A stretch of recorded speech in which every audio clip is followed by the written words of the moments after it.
આજના સમયમાં આધાર કાર્ડ અને પાન કાર્ડ આપણા જીવનનો ભાગ બની ગયો છે. ક્યારે, કઈ જગ્યાએ અને કઈ ઓફિસમાં આપણી પાસે આધાર કાર્ડ કે પાન કાર્ડ માંગી લેશે એ આપણને કોઈને નથી ખબર.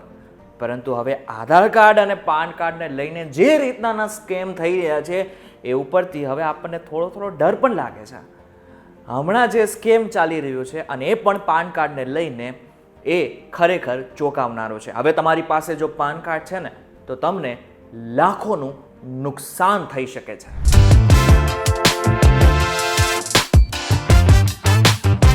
હેલો ફોક્સ, VTV ગુજરાતી.com પર તમે જોઈ રહ્યા છો ડેલી ડોઝન. હું છું કરણ.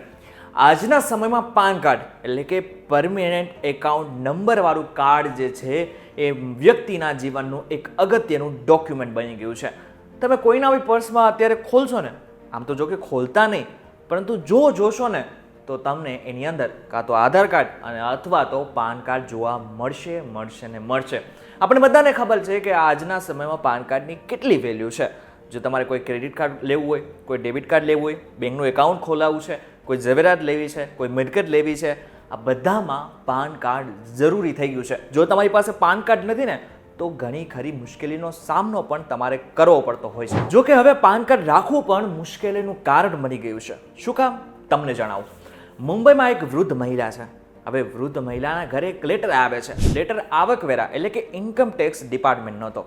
હવે એમાં જણાવેલું હતું કે તમે કેટલાય સમયથી આવકવેરો ભર્યો નથી. હવે મહિલા તો વૃદ્ધ હતી અને તેમના નામે તો કોઈ મિલકત હતી પણ નહીં. પરંતુ જ્યારે તપાસ કરવામાં આવી ત્યારે ખબર પડી કે એમના નામે એમના પાન કાર્ડનો યુઝ કરીને 2011માં કોઈ વ્યક્તિએ એની જમીન જે છે એ વેચી કાઢી હતી. હવે આની જાણ છેક 2024માં થઈ. આ ઉપરથી જ આપણને ખબર પડી શકે છે કે સ્કેમ કઈ રીતે અને ક્યારે થાય છે એ આપણને કોઈને નથી ખબર. હવે પાન કાર્ડનું જે નવું સ્કેમ ચાલી રહ્યું છે એનાથી કેવી રીતના બચવાનું છે તેની વાત કરીએ. સૌથી પહેલાં તો એ સમજી લો કે પાન કાર્ડ શું છે. કારણ કે પાન કાર્ડની જે સ્કીમની વાત કરવામાં આવી રહી છે એના પહેલાં તમને એ ખબર હોવી જોઈએ કે પાન કાર્ડ એટલે કે પરમેનન્ટ એકાઉન્ટ નંબર વાળું જે કાર્ડ છે એ આખરે છે શું. તો તમને જણાવી દઉં કે ભારતનો આવકવેરા વિભાગ પાન કાર્ડ દસ્તાવેજ ઇસ્યુ કરે છે. પાન કાર્ડનો ઉપયોગ મુખ્યત્વે વ્યક્તિઓ અને સંસ્થાઓ કર સંબંધિત કાયદાઓનું પાલન કરે છે કે નહીં તે ટ્રેક કરવા માટે થાય છે. હવે તમે ધ્યાનથી તમારું પાન કાર્ડ જોશો ને તો તમને ખબર પડશે કે તમારા પાન કાર્ડની અંદર તમારું પૂરું નામ, તમારી જન્મ તારીખ, તમારી ઉંમર કેટલી છે અને આની સાથે સાથે તમારી એની અંદર સહી પણ હશે. હવે આ ઉપરથી જ ખબર પડી શકે છે જો આ કાર્ડ કોઈ બીજાના હાથમાં એટલે કે જે ફ્રોડ કરનાર વ્યક્તિ છે એના હાથમાં આવી જાય તો કેટલી બધી મુશ્કેલીઓનો સામનો તમારે કરવો પડી શકે છે. હવે કઈ રીતે આનો દુરુપયોગ થાય છે તેની પણ વાત કરી લો.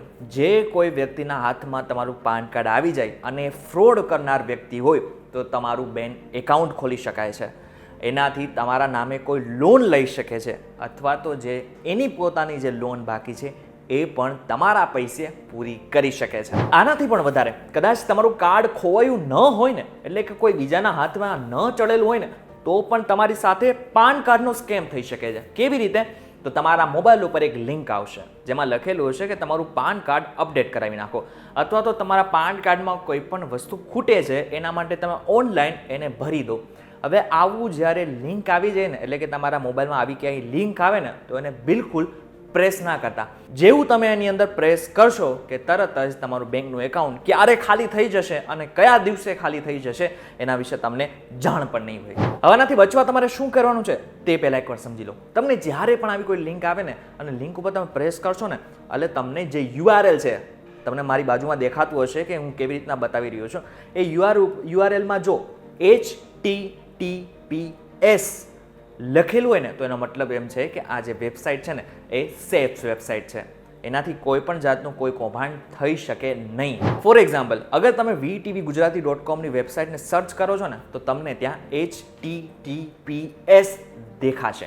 એનો મતલબ એમ છે કે આ વેબસાઇટ સંપૂર્ણપણે સુરક્ષિત વેબસાઇટ છે, તમે એને વાપરી શકો છો. હવે તમારી સાથે કોઈ પાન કાર્ડના નામે કોઈ લોન લીધી છે એ કેવી રીતના ખબર પડશે? તો તમને જણાવી દઉં કે તમારે હંમેશા દર બીજા મહિને તમારે તમારો ક્રેડિટ સ્કોર છે ને એ ચેક કરતો રહેવું પડશે. હવે તમે ક્રેડિટ જે સ્કોર છે ને એ પેટીએમ છે, ગૂગલ પે છે, એમાં ઘણી બધી ફેસિલિટીઝ આવે છે કે જેમાં તમે ડાયરેક્ટ તમારો ક્રેડિટ સ્કોર જાણી શકો છો. જો તમારા ક્રેડિટ સ્કોરમાં કંઈ પણ પ્રકારની ગડબડી હોય ને તો તરત જ એની ફરિયાદ તમારે કરવી પડશે, કારણ કે એનો મતલબ એમ થયો કે તમારા નામે કોઈ બીજા વ્યક્તિએ લોન લઈને રાખી છે. પણ આ બધું થાય છે ક્યારે? જ્યારે આપણને ખબર નથી કે આપણી સાથે પાન કાર્ડનું સ્કેમ કઈ રીતના થાય છે. હવે તમને એમ તો ખબર પડી ગઈ કે પાન કાર્ડનું સ્કેમ શું છે, પરંતુ આનાથી કેવી રીતના બચવાનું છે તેની વાત કરી લઈએ. સૌથી પહેલાં તો તમારું પાન કાર્ડ ક્યારેય કોઈને અજાણ્યા વ્યક્તિનું તો ન જ આપો. જ્યારે કોઈ સરકારી ઓફિસમાં જરૂરી છે ત્યાં સુધી જ રાખો. અથવા તો આની સાથે સાથે તમે એક પણ વસ્તુ એ પણ કરી શકો છો કે તમે જ્યારે કોઈ પણ પોર્ટલમાં તમારી ડિટેલ્સ આપતા હોય ને ત્યારે જરૂર જોઈએ ત્યાં જ, અગર ફોર એક્ઝામ્પલ બેંકની કોઈ વેબસાઇટ છે ત્યાં જરૂર જણાય છે તો એ જ જગ્યા ઉપર તમારે તમારું પાન કાર્ડની બધી ડિટેલ્સ આપવાની છે. બધી જ જગ્યાએ કોઈ પણ વેબસાઇટ અગર તમારી માહિતી માંગે છે તો નથી આપવાની. આ એક પ્રકારનો સ્કેમ આગળ જઈને તમારી સાથે થઈ શકે છે. અત્યારે તમને એમ લાગશે કે આ કોઈ પણ પ્રકારનો સ્કેમ નથી, પરંતુ તેની જે જાણ છે ને એને તમને લાંબા ગાળે થઈ શકે છે. હવે ઘણી બધી વખત એવું થતું હોય છે કે ઘણા બધા લોકો હોટલમાં કે બહાર જાય ને તો આઈડી માંગતા હોય છે હોટલવાળા.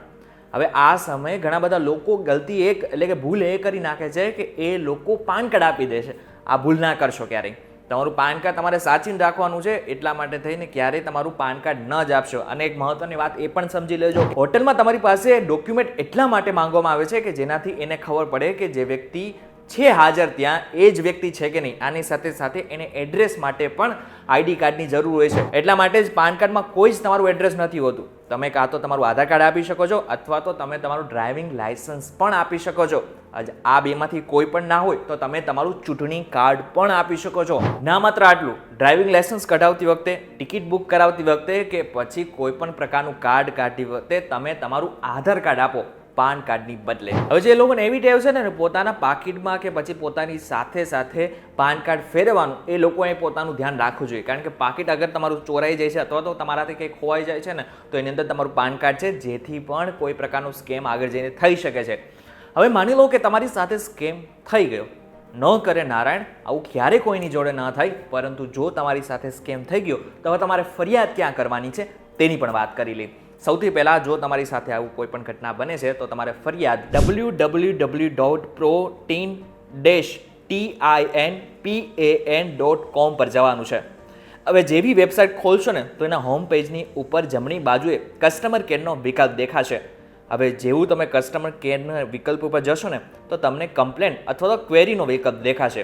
તેની અંદર તમારે ક્લિક કરવાનું છે. હવે જેવું તમે આની અંદર ક્લિક કરશો તો એક ફરિયાદ ફોર્મ દેખાશે. તેમાં તમારે ફરિયાદ સંબંધિત તમારી બધી જ વિગત આપવાની છે અને આ બાદ ફરિયાદ સંબંધિત માહિતી કેપ્ચર કર્યા બાદ તમારે સબમિટ બટન ઉપર ક્લિક કરી નાખવાનું છે. આ બાદ જે અધિકૃત વ્યક્તિ હશે ને એ તમારી બધી જ માહિતી લેશે. એમને જે રીતનાનું ઠીક લાગશે એ પ્રમાણે તમને ફોન કરીને તમારી બધી જ માહિતી લેશે અને આગળની કાર્યવાહી શરૂ કરી દેશે.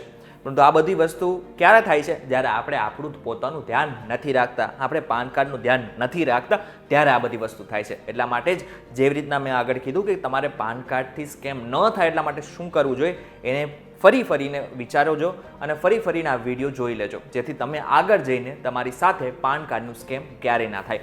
હવે આ વિડીયો તો અહીંયા પૂરો થઈ ગયો, પરંતુ આ વિડીયોને તમારે મેક્સિમમ લોકો સુધી પહોંચાડવાનો છે, કારણ કે તમારી એક મદદ છે ને લોકોના લાખો રૂપિયા બચાવી શકે છે. આ વિડીયો પસંદ આવ્યો હોય ને તો વિડીયોને મેક્સિમમ લોકો સુધી પહોંચાડી દેજો. વિડીયોને લાઇક કરી દેજો. આની સાથે સાથે તમારી કોઈ સજેશન હોય તો નીચે કોમેન્ટ સેક્શનમાં પણ જણાવી દેજો. ફરી મળીશું એક નવા વિડીયો સાથે, એક નવા કોન્સેપ્ટ સાથે. ત્યાં સુધી મને રજા આપો. નમસ્કાર.